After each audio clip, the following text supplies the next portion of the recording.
Hello guys, welcome to C sharp tutorial for beginner in Hindi series. दोस्तों, इस video में हम देखने वाले हैं कांस्टेंट एंड लिटरल के बारे में।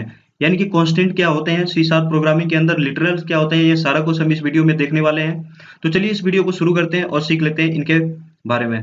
तो सबसे पहले हम यहाँ पे अगर बात कर ले कांस्टेंट, तो कांस्टेंट क्या होता है कि एक फिक्स वैल्यू होती है, यानी कि एक वैल्यू ऐसी जो जिसका पूरे प्रोग्राम के अंदर उसकी वैल्यू को हम चेंज नहीं कर सकते। यानी कि जब हम कोई प्रोग्राम को रन करते हैं तो अगर हमने कोई वेरिएबल को अगर कांस्टेंट डिक्लेयर किया है तो उस वेरिएबल की वैल्यू को हम उस प्रोग्राम के अंदर चेंज नहीं कर सकते एग्जीक्यूशन टाइम पे। अगर मान लीजिए अगर हमने a इक्वल्स टू 5 कोई वेरिएबल का नेम दिया है, उसको अगर हमने कांस्टेंट अभी डिक्लेयर नहीं किया है तो a इक्वल्स टू जो 5 है, फिर बाद में अगर कुछ स्टेटमेंट लिखने के बाद हम a इक्वल्स टू 6 कर देते हैं तो उसकी वैल्यू अपडेट हो जानी है।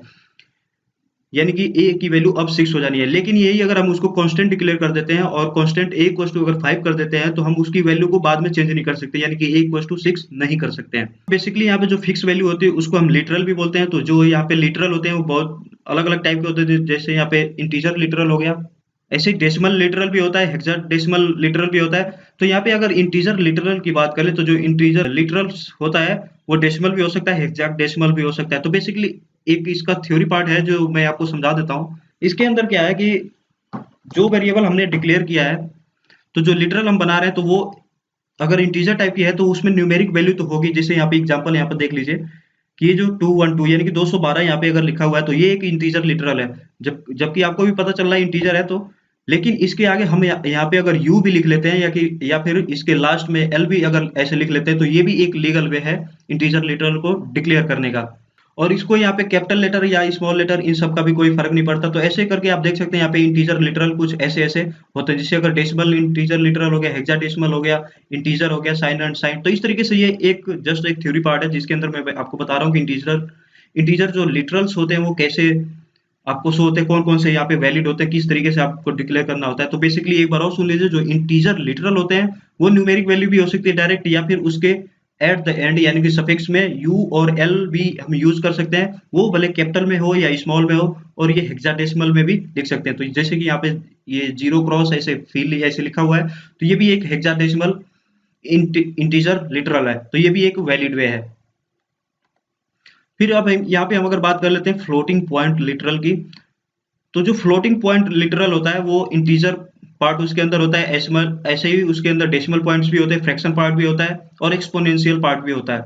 तो जो आप रिप्रेजेंट कर सकते हैं, यानी कि इस फ्लोट वैल्यू को, फ्लोट जो लिटरल होता है उसको रिप्रेजेंट करने का जो तरीका, तो उसके अंदर आप डेसिमल फॉर्म में भी यूज कर सकते हैं या फिर एक्सपोनेंशियल फॉर्म में। तो आपको यहाँ पे एक एग्जांपल से बता देता हूँ। जैसे कि यहाँ पे ये लीगल वे है, फ्लोटिंग यानी कि दशमलव टाइप की वैल्यू होगी, यानी कि पॉइंट पॉइंट में होगा सब कुछ यहाँ पे। तो आप यहाँ पे यूज कर सकते हैं। जैसे यहाँ पे फ्लोटिंग पॉइंट लिटरल है, तो आप देख सकते हैं इस तरीके से। तो आपको पता था कि ऐसे हम यूज कर सकते हैं फ्लोटिंग पॉइंट लिटरल को, लेकिन आप इस तरीके से भी यूज कर सकते हैं। ये एक एक्सपोनेंशियल फॉर्म है, इस तरीके से भी आप यूज कर सकते हैं। और यहाँ पे भी ऐसे भी आप देखेंगे, अगर आप ऐसे लिख देते हैं तो ये इनकम्प्लीट एक्सपोनेंशियल है। तो ये एक जस्ट एक थ्योरी पार्ट है। अभी इसका हम प्रैक्टिकल इंप्लीमेंटेशन करेंगे ताकि आपको अच्छे से समझ में आएगा। तो सबसे पहले अभी यहाँ पे हम देख लेते हैं कैरेक्टर कांस्टेंट।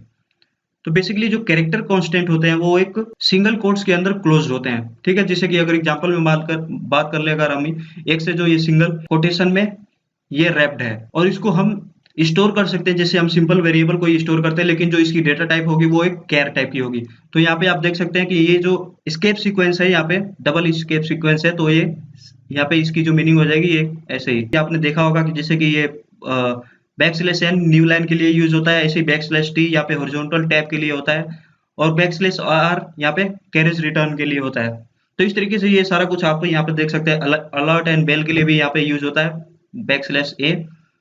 तो इनमें से हम कुछ यहाँ पे यूज करने वाले हैं। तो चलिए हम सबसे पहले देख लेते हैं कि हम कैसे डिफाइन करते हैं कांस्टेंट को। तो कांस्टेंट को डिफाइन करने के लिए सबसे पहले आपको वहां पे कांस्टेंट कीवर्ड लिखना होता है, यानी कि कॉन्स्ट यहाँ पे कीवर्ड लिखना होता है। फिर उसके बाद से डेटा टाइप देना होता है। जैसे कि मान लीजिए, जैसे आप वेरिएबल डिक्लेयर करते थे इंट a इक्वल्स टू 5, तो आप वेरिएबल डिक्लेयर करने वाला पार्ट तो रहेगा ही, जस्ट उसके आगे क्या लग जाएगा, एक कॉन्स्ट, यानी कि ये कीवर्ड लग जाएगा। तो इस तरीके से वो जो वेरिएबल हो जाएगा वो कांस्टेंट हो जाएगा, यानी कि उसकी वैल्यू को हम पूरे जब प्रोग्राम एग्जीक्यूट हो रहा होता है तो हम उसकी वैल्यू को चेंज नहीं कर सकते। तो चलिए हम इसका एक सिंपल सा एग्जांपल करके देख लेते हैं। तो यहाँ पे ये हमारा प्रोग्राम है। सबसे पहले हम यहाँ पे एक मैसेज प्रिंट करने की कोशिश करते हैं जिसके अंदर ये कैरेक्टर का जो कांस्टेंट लिटरल्स है वो यूज हुए हैं। तो यहाँ पे देखिए ये राइट लाइन है, ठीक है। ये मैसेज प्रिंट करने के लिए आपको भी पता है।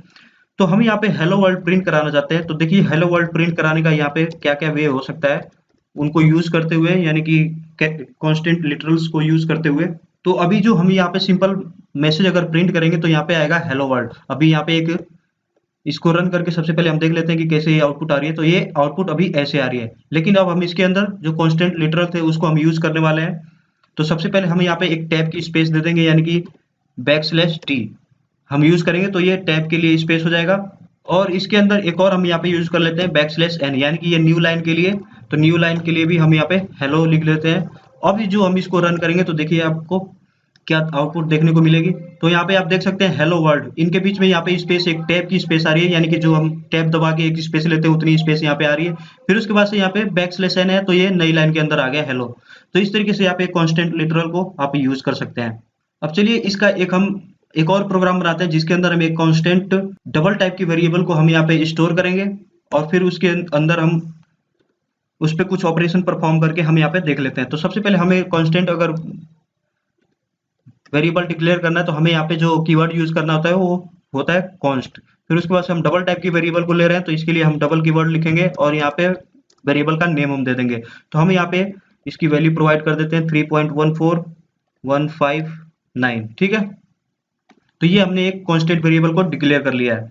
अब हम यहाँ पे एक और वेरिएबल डिक्लेयर कर लेते हैं, ताकि अगर हमें एरिया निकालना है सर्कल का, तो उसके लिए हम यहाँ पे क्या यूज करते हैं, पाई आर स्क्वायर, उसका जो फॉर्मूला होता है। तो पाई की वैल्यू हमने यहाँ पे डिफाइन कर दी। अब हमें रेडियस की वैल्यू चाहिए, तो रेडियस के लिए हम यहाँ पे एक वेरिएबल डिक्लेयर कर लेते हैं आर, ठीक है।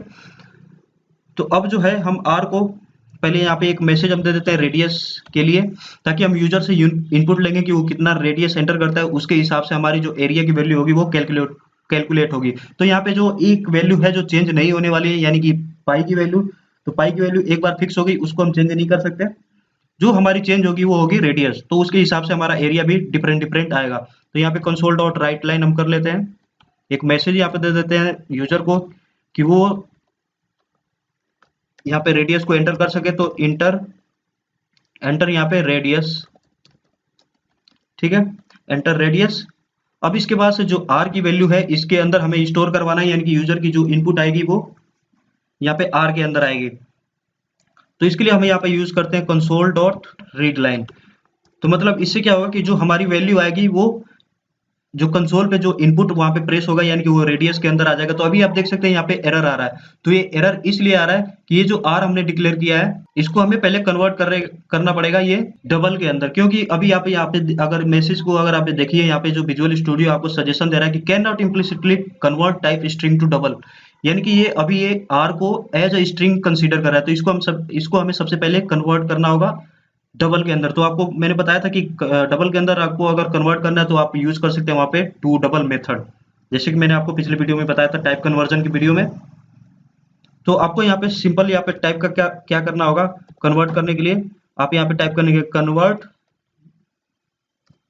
कन्वर्ट डॉट टू डबल, और ये जो पूरी यहाँ पे जो कन्वर्जन हो रही है इसको हम कर देंगे एक ब्रैकेट के अंदर। तो बेसिकली इसके अंदर होगा क्या कि यूजर के सामने एक मैसेज आएगा इंटर रेडियस, तो वो जैसे वैल्यू को एंटर करेगा तो वो एक एंटर कराने के लिए तो सिर्फ ये चीज लाइन यूज होती है, लेकिन हमें कन्वर्ट भी करना है उसको डबल के अंदर लेके आना है, क्योंकि हमारी जो कैलकुलेशन होने वाली है वो डबल, उसका जो आउटपुट आएगा वो डबल फॉर्म में आएगा, यानी कि डेसिमल वैल्यू आएगी। तो इसके लिए हमें कन्वर्ट करना होगा डबल में, तो टू डबल मेथड हम यूज करेंगे। तो ये पूरी जो भी यहाँ पे इंसर्ट होगा वो डबल के अंदर कन्वर्ट हो जाएगा। इस कन्वर्ट देख सकते हैं कि बेस्ड डेटा टाइप से कन्वर्ट हो जाएगा। तो कन्वर्ट होके अब हमारे पास आर की भी वैल्यू आ गई। तो अब जो हमारे पास कैलकुलेशन होने वाली है, यानी कि एरिया जो आएगी, तो हम यहाँ पे यूज करेंगे डबल एरिया, और किसका है ये सर्कल का। तो हम यहाँ पे यूज कर लेंगे वेरिएबल का नेम डबल एरिया। ये भी एक डबल टाइप की है, यानी कि जब कैलकुलेशन होकर वैल्यू आएगी तो कुछ पॉइंट में आएगी, ठीक है, क्योंकि सारी वैल्यू यहाँ पे पॉइंट में 3.1 पे। अगर आप इसको जो रेडियस है उसकी वैल्यू अगर आप इंटीजर में भी दे सकते हैं, तो जैसे आप देंगे तो वो कन्वर्ट होके आखिरकार डेसिमल में ही आनी है, क्योंकि पाई की वैल्यू 3.14 समथिंग है, ठीक है। तो कन्वर्ट होके ये डबल के अंदर ही वैल्यू आने वाली है। तो जो एरिया कैलकुलेट करने का फॉर्मूला होता है वो पाई आर स्क्वायर होता है, यानी कि आपको करना होगा पाई इंटू आर। तो इससे क्या होगा पाई आर स्क्वायर हो जाएगा, डबल आर यहाँ पे मल्टीप्लाई होगा तो ये आर स्क्वायर हो जाएगा। अब हम इसकी वैल्यू को यहाँ पे प्रिंट करा देंगे कि जो भी आउटपुट इसके अंदर आएगा वो हमारे कंसोल पे प्रिंट हो जाएगा। तो कंसोल पे प्रिंट कराने के लिए कंसोल डॉट राइट लाइन, और हम इसके अंदर मैसेज दे देते हैं रेडियस। तो रेडियस की जो वैल्यू आएगी वो होगी यहाँ पे 0 हम प्रोवाइड कर देते हैं, ताकि जो इंडेक्स पे हमारा ये जो वैल्यू होगा ये आर, ये होगा रेडियस के लिए।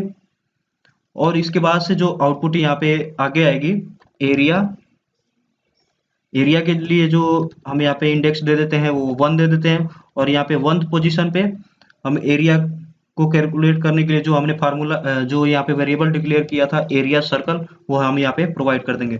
तो बेसिकली इस लाइन के अंदर होगा क्या, अगर इन सारी लाइनों को भूल जाए तो यहाँ पे होगा क्या, ये मैसेज प्रिंट कराने के लिए तो सबसे पहले वहां पे मैसेज आएगा रेडियस, फिर उसके बाद से यहाँ पे 0 हमने दिया, यानी कि 0th पोजीशन पे, इधर से 0th पोजीशन पे क्या है, यहाँ पे आर है। तो आर की वैल्यू के अंदर आप देख सकते हैं आर की वैल्यू के अंदर जो यूजर ने रेडियस डाला है वो उसके अंदर आ जाएगा। तो यहाँ पे रेडियस और फिर उसकी वैल्यू प्रिंट हो जाएगी। फिर उसके बाद से मैसेज आएगा एरिया, और यहाँ पे अब 1 इंडेक्स पे वैल्यू क्या है, तो एरिया सर्कल है। तो एरिया सर्कल के अंदर अब क्या चीज है, तो एरिया सर्कल आप जब देखेंगे तो ये एक वेरिएबल है डबल टाइप का, इसके अंदर ये कैलकुलेशन हो रही है। तो यानी कि पाई की वैल्यू यहाँ पे आएगी, फिर आर की वैल्यू ये मल्टीप्लाई होके एरिया सर्कल के अंदर यहाँ पे वैल्यू आ जाएगी, और यही वैल्यू उठ के यहाँ पे आके और ये 1th पोजीशन पे आ जाएगी। तो हमारा ऐसे आउटपुट जनरेट होगा। तो चलिए इसको हम रन करके देख लेते हैं। तो देखिए जैसे हमने इसको रन किया तो यहाँ पे हमसे सबसे पहले रेडियस मांगा जा रहा है, तो रेडियस हम यहाँ पे दे देते हैं 2। तो यहाँ पे देख सकते हैं रेडियस की वैल्यू 2 आ गई, और एरिया जो हमारा कैलकुलेट होके आया वो मल्टीप्लाई होके आया 3.14159 इंटू 2 तो ये वैल्यू यहाँ पे जनरेट होगी। तो इस तरीके से आप कांस्टेंट वैल्यू को यूज करते हुए अपने सी शार्प प्रोग्राम के अंदर कांस्टेंट लिटरल यूज कर सकते हैं, और इस तरीके से आप कन्वर्जन भी कर सकते हैं। तो अगर आपको ये वीडियो अच्छी लगी तो वीडियो को जरूर लाइक करें। अगर इससे रिलेटेड कोई भी डाउट होता है तो नीचे कमेंट सेक्शन के अंदर कमेंट करें, और हमारे चैनल को सब्सक्राइब करना ना भूलें। मिलते हैं आगे की वीडियो में, तब तक के लिए धन्यवाद।